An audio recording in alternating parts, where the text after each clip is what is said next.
समय आने दो, कर्म अवश्य में भोक्तव्यम, तुम्हें भोगाएगा, रो नहीं पाओगे, रो नहीं पाओगे। यहां जो आप कर्म कर रहे हैं वो आपको भोगने पड़ेंगे, अच्छे या बुरे। बिना भोग के ये नष्ट नहीं होते। एकमात्र उपाय है, जैसे आपको वकीलों के द्वारा प्रमाणित कर दिया गया कि यहां के वकील है चित्रगुप्त,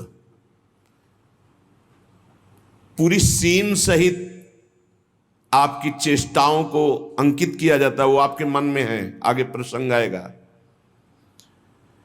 और जज हैं यमराज, धर्मराज जी, और दंड अधिकारी हैं यमदूत, और दंड विधान जहां होता है उसे कहते हैं नरक। तो जैसे यहां जज ने कानून से अपराध करने वाले को दंड दे दिया, जाओ तुम्हें फांसी की सजा, राष्ट्रपति का अधिकार है, वो पूरा माफ कर सकता है। ऐसे ही राष्ट्रपति हैं भगवान श्री हरि। अहम त्वाम सर्व पापेभ्यो मोक्षयिष्यामि मा शुचा। अगर शुभ अशुभ कर्मों से बचना चाहते हो तो एकमात्र उपाय भगवान की शरण में होकर नाम जप करो, अन्यथा अवश्यमेव भोक्तव्यम कृतम कर्म शुभाशुभम। सुमति जी अपने पिताजी को बता रहे, यमदूत ने कहा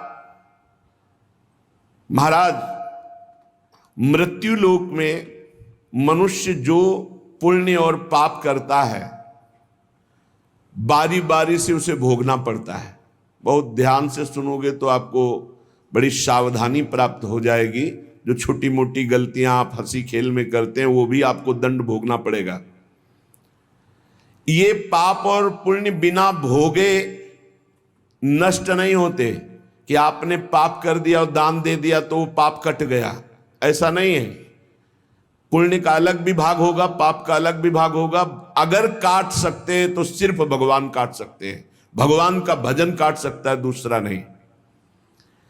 लाखों जन्मों में जो तुमने पाप और पुण्य किया है, जो एकत्रित है, उसका नाम है संचित कर्म। संचित पाप और पुण्य, और उससे जब मनुष्य शरीर मिलता है या जो शरीर मिलता है उससे जो हिसाब निकाल करके कुछ पुण्य और कुछ पाप, उसे प्रारब्ध भोग कहते हैं। फिर यहां कर जो नवीन कर्म किया जाता है उसे क्रियमाण कहते हैं। मनुष्यों के लिए जो उनका जमा हुआ पाप और पुण्य है वो अंकुरित होकर बढ़ता रहता है, ब्याज दर ब्याज। बहुत दुर्गति होती है, इसीलिए बहुत जन्म हम भोगे तो भी अपने संचित कर्म को नहीं भोग सकते। जैसे बीज मिट्टी और जल की आकांक्षा करता है तभी वो उत्तम वृक्ष रूप धारण करता है, ऐसे ही पाप और पुण्य उसे प्रेरित करके पुनः पाप करवाता है, प्रेरित करके पुण्य पुनः पुण्य करवाता है। अगर पाप कर्म में रहती है तो पाप पर पाप, पाप पर पाप, और ये एकत्रित होकर वृक्ष रूप होकर समय स्थान वो निश्चित करेगा। पाप तुम्हें कहां दंड देना है, समय स्थान। बुरी दशा आने के पहले बुद्धि बदली जाती है, उसकी बुद्धि बदल दी गई। आप ना आवे आप पर ताई तहां ले जाए, वो वहीं ले जाएगा, उसी स्थान पर मारा जाएगा, उसी स्थान पर जो दंड उसे मिलना मिलेगा। जैसे आपने छोटा पाप किया तो आपके चलते समय पैर में कांटा चुभेगा और दुख होगा। कांटा निकाला गया, थोड़ी दिन वहां दर्द रहा, खत्म हो गया, आपका पाप क्षय हो गया। छोटा पाप कोई, आगे बताया जाएगा कौन कौन से पाप से कैसे कैसे दंड मिलते हैं। अब अगर आपसे थोड़ा बड़ा पाप बना है तो वही पैर में लोहे की कील बनकर चुभेगा, कांटे की जगह लोहे की कील, अधिक दुख होगा। और बड़ा पाप बना है तो खजूर का कांटा, बड़ा कील, ऐसे आपके पैर में चुभ। बिना पाप कर्म के कहीं भी किसी को कोई भी दुख नहीं हो सकता। सिर में दर्द होना, आजीवन पूरे जीवन सिर का रोग हो गया कि वो दर्द ही होगा 2-4 दिन में, 10 दिन में, पाप का कारण। अपथ्य भोजन, सर्दी सहन न होना, गर्मी सहन न होना, हर समय हृदय जलते रहना, पाप का लक्षण। भिन्न भिन्न पाप भिन्न भिन्न प्रकार के दुख देते हैं दीर्घ काल तक। शस्त्र और अग्नि आदि का भय ये पाप के कारण होता है। अनेक जन्मों के संचित पाप, कोई इसी जन्म के केवल नहीं है, वो केवल मंडराते रहते हैं आकाश में दंड देने के लिए, समय इंतजार करते हैं। जैसे नरक में पड़े हुए जीव तुम देख रहे हो, घोर पाप का फल भोग रहे, केवल दिखाया गया था नरक। जानते हो किस बात से? कल याद होगा, सुमति जी ने पानी पीने जाने वाली गौओं को वैश्य कुल में 7वें जन्म में जन्मे जब थे, तो उन्होंने उनको नहीं पीने दिया। इसके अपराध से उनको नरक दिखाया गया था। तो वो यमदूतों से प्रश्न करते जाते हैं और उनका उत्तर यमदूत देते जाते हैं। ये जो तुम देख रहे हो तड़पते हुए जीवों को नरक में, महापापी लोग हैं, अपने पाप का फल भोग रहे हैं। जब कोई पुण्यात्मा होता है तो स्वर्गलोक में जाता है, देवताओं के साथ रहता है, गंधर्व उसका गुणगान करते हैं, अप्सराओं का नाना प्रकार से सुख उठाते हैं। और जब पुण्य भोग क्षीण हो जाता है तो फिर यहाँ आकर के मनुष्य लोक में अपने कर्मानुसार जन्म लेते हैं। राजन, ये जो तुमने पूछा कि किस किस पाप से पापियों को कौन कौन सा नरक में दंड मिलता है, वो मैं बतला रहा हूं। जो नीच मनुष्य कामना और लोभ के वशीभूत होकर दूषित दृष्टि से हर स्त्री को भोग भाव से देखता है, जिसको देखता है बस काम भाव से देखता है। बोले जो दुष्ट दूषित भाव से माताओं बहनों को भोग दृष्टि से देखता है, तो यहां बड़ी बड़ी चोंच वाले वज्र के समान जिनकी चोंच ऐसे गिद्ध बार बार हजारों वर्ष उनकी आंखों को नोचते और खाते रहते हैं। वो आंखें बार बार होती रहती हैं, बार बार निकालते, यही वहां है कि मरना नहीं है। उनकी दोनों आंखों को वज्र तुल्य नरक के पंछी बार बार निकालते हैं और खाते हैं, और उनके पुनः नए नए नेत्र उत्पन्न हो जाते हैं। इस पापी को पलक झपकने तक के लिए विश्राम नहीं मिलता, निमिष तक के लिए कि थोड़ा चैन मिल जाए, महान दुख होता रहता है। हजारों वर्ष तक उसको इस नेत्र दर्द पीड़ा भोगनी पड़ती है। और फिर जब मृत्युलोक में जन्मता है तो नेत्र रोगी पैदा होता है। वो यहां पैदा होगा नेत्र रोगी, या नेत्र ही नहीं है या नेत्रों में दिखाई नहीं दे रहा, कई तरह के व्यवधान जिन्होंने नेत्रों का दुरुपयोग किया। अब जिन लोगों ने, जिनको तुम देख रहे हो इनकी जबान काटी जाती, बार बार जबान नोची जाती है, ये वो लोग हैं जो शास्त्र का गलत उपदेश किए हैं, गलत अर्थ किए हैं, अपनी वासना की पूर्ति के लिए शास्त्र का गलत प्रयोग किए हैं। जो किसी को गलत सलाह दी है तो इनकी जबान बार बार छोटे छोटे हिस्से में तलवार से काटी जाती है। शास्त्र का उल्टा अर्थ बताया, उसकी जबान को वहां हजारों वर्ष काटा जाता है। खिलवाड़ नहीं, प्रश्न उत्तर कर देना। अगर आपका उत्तर गलत है तो आप नरक जाएंगे। प्रश्न करता तो आप पर श्रद्धा करके पूछ रहा है, और आपने मनमानी उत्तर दे दिया और वैसा आचरण कर दिया तो उसको पाप नहीं लगेगा, पाप आपको लगेगा क्योंकि आपने आदेश किया है और आपकी दुर्गति हो जाएगी। इसीलिए अनाधिकारी को जब जनक जी महाराज विदेह राज ने पूछा, निमि जी ने नवयोगेश्वरों से कि मैंने यही प्रश्न कर्म के विषय में सनकादि से पूछा था, वो मौन थे, कोई उत्तर नहीं दिया, क्यों? तो बोले उस समय आपका ज्ञान जागृत नहीं हुआ था, आप उस समय अनाधिकारी थे, कर्म का बड़ा सूक्ष्म विषय होता है, इसीलिए वो मौन थे। ऐसा नहीं कि हर प्रश्न का उत्तर फटाक से दे दे, और वो गलत है अगर उत्तर तो शास्त्र सम्मत नहीं है तो उत्तर देने वाले को नरक का दंड मिलेगा, उसकी जबान हजारों वर्ष वहां काटी जाएगी। जो शास्त्र का गलत अर्थ करता है, जो शास्त्र को अपनी वासना पूर्ति के लिए घुमा करके बोलता है, जो किसी को बुरी सलाह देता है, उसकी जबान यहां काटी जाती, जो देख रहे हो। और हे सुमति जी, जो वेद की निंदा करते हैं, देवताओं की निंदा करते हैं, संतों की निंदा करते हैं, वैष्णव की निंदा करते हैं, गुरु की निंदा करते हैं, गुरु पर दोष दृष्टि करते हैं, गुरु को वक्र दृष्टि से देखते हैं, क्रोध दृष्टि से, उन सब को यहां भयंकर वज्र तुल्य वाले जिनकी चोंच है, ऐसे पक्षी गिरा गिरा करके उनके अंगों को नोचते हैं, जबान, आंख और उनके शरीर के अंगों को। जितने निमेष तक उनके द्वारा ये जिह्वा जनित पाप हुआ है, उतने 1000 वर्ष तक उनको पक्षी नोचते हैं। जो नराधम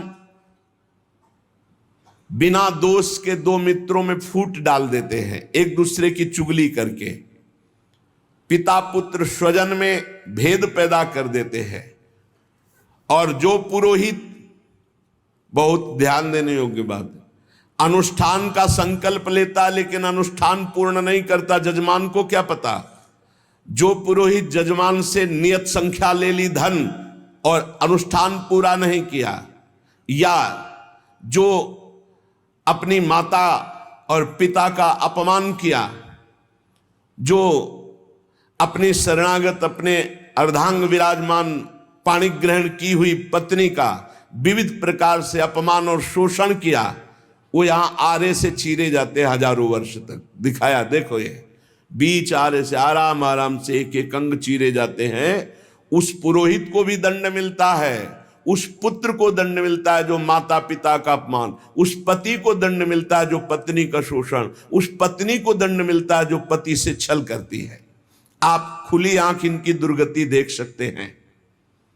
जो दूसरों को कष्ट देने का स्वभाव बना लिया है, बातचीत चेष्टा से कष्ट ही देना है, जो दूसरों की प्रसन्नता में जलते हैं, जो दूसरों की घरों में, सोए हुए घरों में आग लगा देते हैं या फसलों में आग लगा देते हैं और उनको प्राणांतक कष्ट देते हैं, उन अधम पापियों को यहां जलती हुई आग में जलाया जाता है। तुम देख लो, तपती हुई बालू डालकर उनको भूना जाता है और यहां आग में उन्हें जलाया जाता है।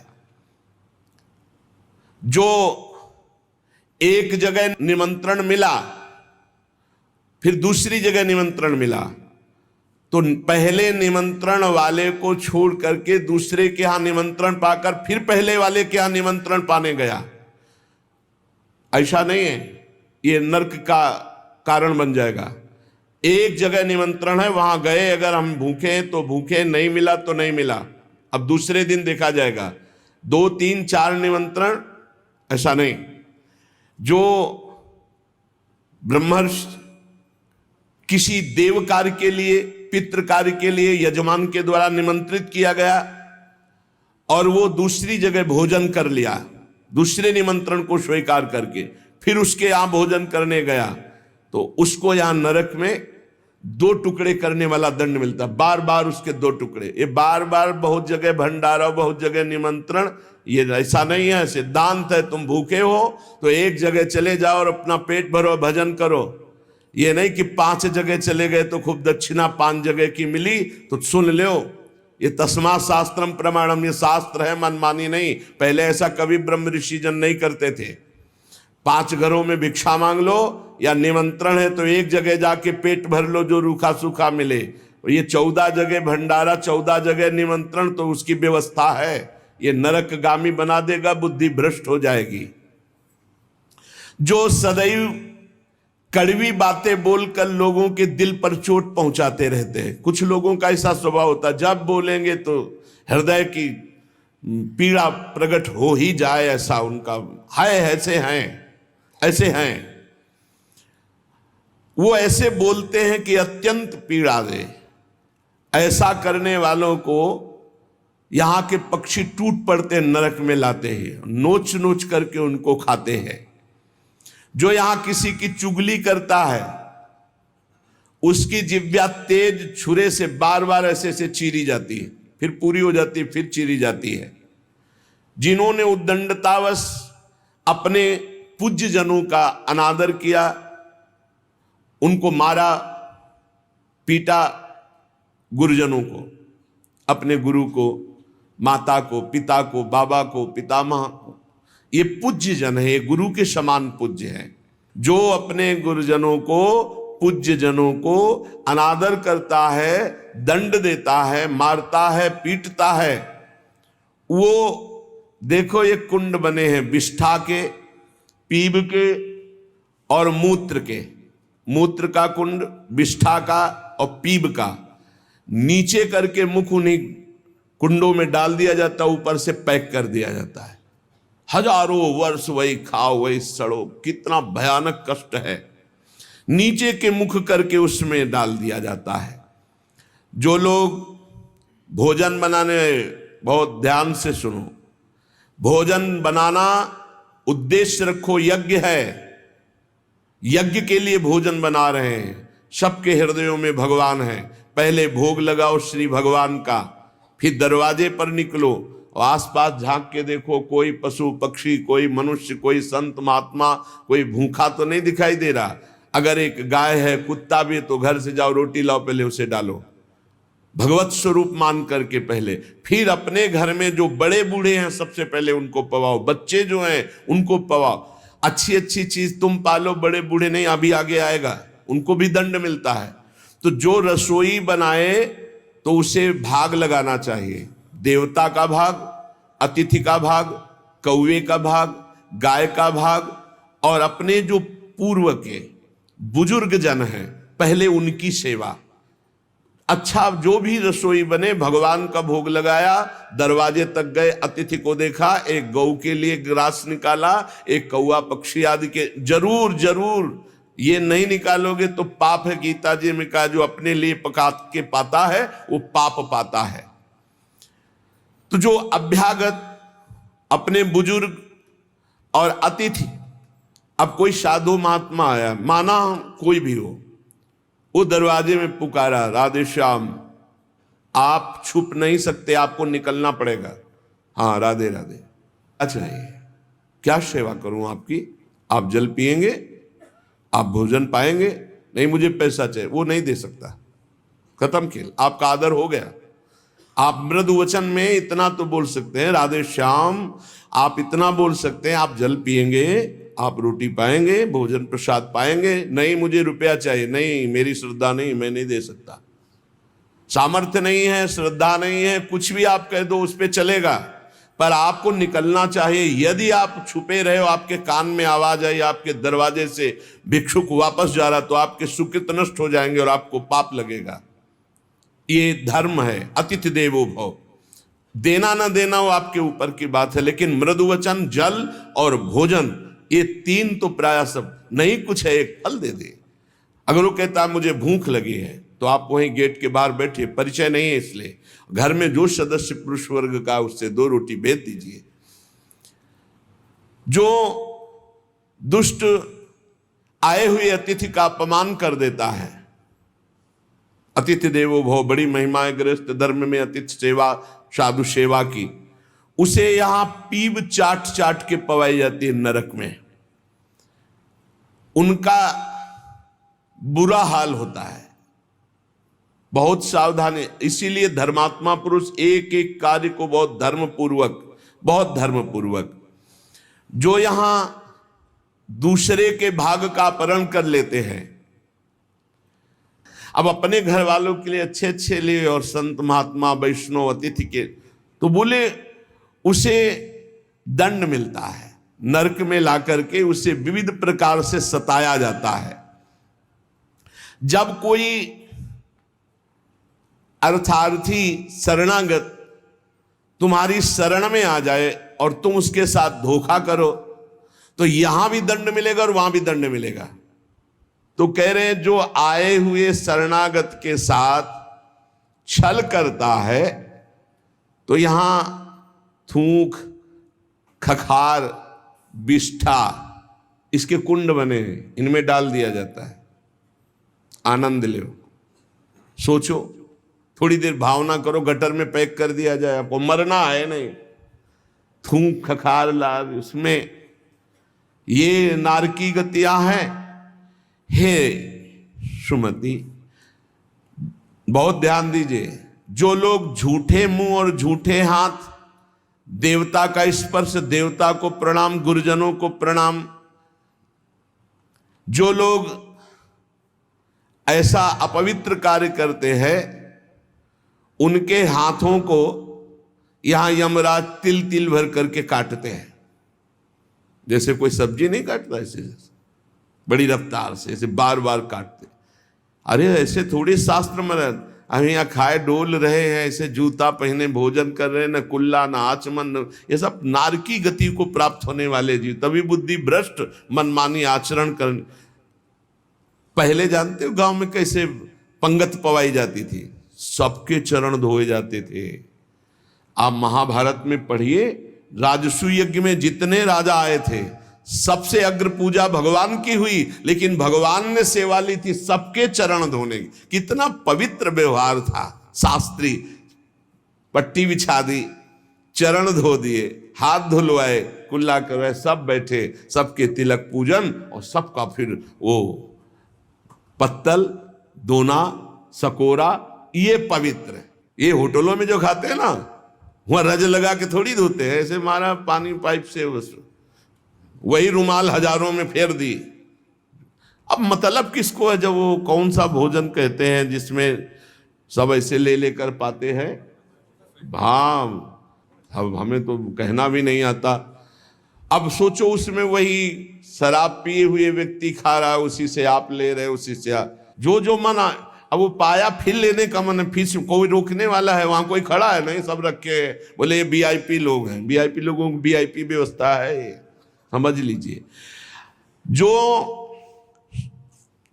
जूठे मुंह होकर के या भगवान सूर्य चंद्र की तरफ करके लघुशंका करते हैं, सूर्य उदय है, सूर्य भगवान की तरफ, चंद्र भगवान की तरफ, भगवत विग्रहों की तरफ लघुशंका करते हैं, तो उनके आंखों में आग का अंगार रखा जाता है, ऐसे बार बार चीखते जलते हैं।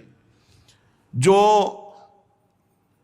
जेठ होकर अपने लघु भ्राता की पत्नी के साथ गलत, पिता होकर अपनी पुत्री के साथ, भाई होकर अपनी बहन के साथ, या गुरु पत्नी के, ऐसे लोगों को तपाई हुई लोहे की स्त्री के साथ बेड़ियों से, लोहे की ऐसे जंजीरों से जो जलती हुई, उसी में जकड़ दिया जाता है। बहुत तुम्हारी बुद्धि भ्रष्ट हुई थी, जो बहन बेटी और पवित्र संबंध भी नहीं तुम्हें दिखाई दिए, तो उसमें लपेट दिया। लोहे की स्त्री, धधकती हुई आग, लोहे की जंजीरों से बांध दिया। त्राहिमाम पुकार रहा है, हजारों वर्ष बंधा रहे, मरना तो है नहीं, जकड़ दिया जाता। आग का अंगार आसो पास उसके रख दिया जाता है। उसके पूरे के पूरे शरीर में बार बार दाह आग होती है, चिल्लाता है। ऐसे नराधमों को यहां बहुत दंड दिया जाता है। यमदूत कहते हैं, जो अपने कानों से गुरु की निंदा सुनता है, जो अपने कानों से वैष्णव जनों की निंदा सुनता है, जो दूसरों की निंदा सुनकर के हर्षित होता है, ऐसे पापियों को यमदूत जो लाते हैं यमराज के, वो तपाया हुआ लोहा उनके कानों में डाला जाता है। बार बार तपाया हुआ लोहा, बार बार। गुरु निंदा सुनी, संत निंदा सुनी, वैष्णव निंदा सुनी, सुनने वालों को। और बड़े हर्षित होते जब किसी की निंदा होती ना, तो कुछ लोग ऐसे हर्षित होते जैसे उनको सम्राट पद मिल रहा हो। अरे पर निंदा के किए ते आवत नहीं कछुआत, मूर्ख पर्वत पाप को ले चल अपने साथ। यहां विलाप करते हैं, पर यहां यमदूत स्वयं कह रहे हैं, हम लोगों के हृदय में दया तनिक भी नहीं, और क्रोधित होकर उनको और कष्ट देते हैं। जैसे वो विलाप करते हैं तो क्रोधित होकर और कष्ट देते हैं। जो देव मंदिर में जमीन लगाई गई या किसी ऋषि मुनि को दान में दे दी गई, या कोई सभा भवन है सार्वजनिक, जो इनको तुड़वा कर उनकी जमीन हड़प लेते हैं, उस जगह अपना निवास स्थान बना लेते हैं, उसका प्रयोग करते हैं। यहां यमदूत उन्हें ला करके धीरे धीरे उनकी शरीर की खाल उदाड़ते हैं। पूरी उधल गई, फिर शरीर में नई खाल, फिर धीरे धीरे होश में ये नहीं कि देवालय की लगी हुई संपत्ति का प्रयोग कर लिया या देवालय को विध्वंस कर दिया या सभा भवनों को विध्वंस करके अपने लिए अपना कब्जा, तो फिर ये वो चीखते चिल्लाते पर यहां दया नहीं है। जो गौ के स्थान में, पवित्र स्थान में जल में मल त्याग करते हैं, जैसे नदी है, कोई सरोवर है या गौशाला है या देवालय है, उसकी सीमा में मल त्याग करते हैं। यहां के बड़े बड़े कौवे जिनकी लंबी चोंच होती है, उनकी गुदा द्वार से आते खींचते हैं बार बार, बहुत होश में। ये शास्त्र सुने नहीं जाते, इसलिए मनमानी पापाचरण होते हैं। जो जहां मनाया वहां, जो अपनी कन्या को रकम दे के बेचते हैं, बेचना होता है कि हमको इतना ऐसा, एक से बेचा फिर दूसरे के साथ बेचा, उसको यहां लाया जाता है और उसके शरीर में बड़े बड़े घाव किए जाते हैं और फिर नमक की नदी है, उस नदी में डाल दिया जाता है। वो मात क्लेशित हजारों वर्ष। जो मनुष्य विकट संपत्ति और वो समस्याई नष्ट हो गई, पुत्र, भृत्य, पत्नी, बंधुवर्ग और बुजुर्ग जन, किसी का त्याग कर देता है विपत्ति आने पर और अपना पेट पालन करने लगता है, इनको छोड़ देता है। तो यहां हम लोगों में कुछ यमदूत ऐसे हैं जो बिल्कुल कर्कश होकर के उनके मांस को नोचते हैं और उसी के मुंह में डालते हैं, उसी को खवाते हैं, उसे खाना पड़ता है। जो मनुष्य अपने पुण्यों को यहां बेच देते हैं, उनकी बड़ी दुर्गति होती है। जैसे 1 घंटा नाम कीर्तन करेंगे 500 रुपया लेंगे, अमुक कार्य करेंगे अमुक रुपया लेंगे। जो अपने पुण्यों को बेच देते हैं, कई तरह से बेचना होता है, अब उनकी व्याख्या कहां तक करें। जो अपने पुण्य कार्यों का दाम लेते हैं, बेच देते हैं, वो पापी हैं और उनको यहां चक्कियों में डाल के नरक में पीसा जाता है, जैसे आटा पीसा जाता है। बेचे ही वेद धर्म दुइले ही, ऐसा नहीं था। परोपकार के लिए ब्रह्म ऋषियों का जीवन था। कुछ मिला नहीं, किसी भी तरह जीवन व्यतीत करते थे। कृष्ण शरीर, बड़े बड़े चक्रवर्ती सम्राट भयभीत होकर खड़े हो जाते थे। तब पूर्ण जीवन, बेचने का कहीं विधान नहीं। जो जीवन में अपने किए हुए पुण्यों को बेच देते हैं, उनको वहां चक्की में जैसे आटा पीसा जाता है, ऐसा पीसा जाता है। ये ना समझो कि मौज ले लो, यहां तुम मनमानी कर लो, भोगना पड़ेगा। अवश्य में भोक्तव्यम, नरक में जाकर के हिसाब भोगना पड़ेगा। चक्कियों में पीसे जाते हैं जो अपने पुण्य कर्मों को बेचते हैं। जो यहां किसी की धरोहर मिली, ए भैया हमारे इतने रुपए रख लो, ये सामग्री रख लो, हम समय से ले लेंगे, हमारी अव्यवस्था है, और फिर वो मुकर गया कि कौन धरोहर कब दिया, कैसे दिया, तो उन्हें यहां जलती हुई लोहे की जंजीरों से बांध दिया जाता है और ऐसे कुंड में फेंका जाता है जहां बड़े कीड़े भयामने विषैले, और वो उनको हजार वर्ष तक नोच रहे, उसी में बंधे चीख रहे। कौन? जो दूसरों की दी हुई धरोहर को ना देकर मुकर जाते, कब तुमने दिया। जो पापी दिन में मैथुन करते हैं, शास्त्रीय मर्यादा में दिन में मैथुन करना निषेध है। जो रात्रि में पराई स्त्री से मैथुन करते हैं, दिन में चाहे अपनी स्त्री क्यों न हो, मैथुन निषेध है। और जो इसीलिए महाभारत में एक प्रसंग आता है, एक ऋषि को उनकी पत्नी ने दिन में बहुत प्रेरित किया। उनका नाम हमें तो स्मरण नहीं आ रहा, किंदम, हाँ ऐसे कुछ नाम था। तब उन्होंने कहा दिन में पुरुष रूप में तो हम आपके साथ मैथुन कर नहीं सकते, आप बहुत प्रेरणा करती, इसलिए पशु बनना पड़ेगा। तो आप भी अपने संकल्प से मृगी रूप धारण करें, मैं मृग रूप धारण करता हूं। ऐसा ही हुआ, मृग रूप होकर के वो सहवास कर रहे थे। इतने में ही महाराज पांडु ने देखा तो उन्होंने बाण संधान कर दिया। अब जे ही बाण लगा तो मृग रूप तो हट गया ऋषि, और तब वो हाहा खाए कि मुझे नहीं पता था कि आप ऋषि हैं। ऐसा तो उन्होंने घटना बताई थी कि मेरी पत्नी विवश थी काम से, इसलिए मुझे पशु रूप धारण करना पड़ा, क्योंकि दिन में मनुष्य रूप से मैं तो नहीं किया जा सकता। जाओ, तुमने मुझे इस स्थिति में मारा है, अगर ऐसी स्थिति तुम्हारी हुई अपनी पत्नी के साथ तो तुम्हारे मृत्यु का योग हो जाएगा।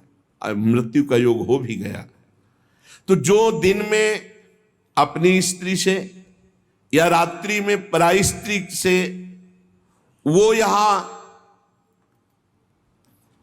पापी जन लाए जाते हैं, वो बहुत गहरा कुंड है जो खोपड़ी के बल उसमें छोड़े जाते हैं, और लोहे के बड़े बड़े नीचे कांटे लगे हुए हैं, पूरा बिंध जाते हैं, फिर निकाले गए, फिर फेंके। अरे भाई, होश में जैसी थरिवंश नरक गति दुर्भरियम द्वारे कटियत नक्षी के।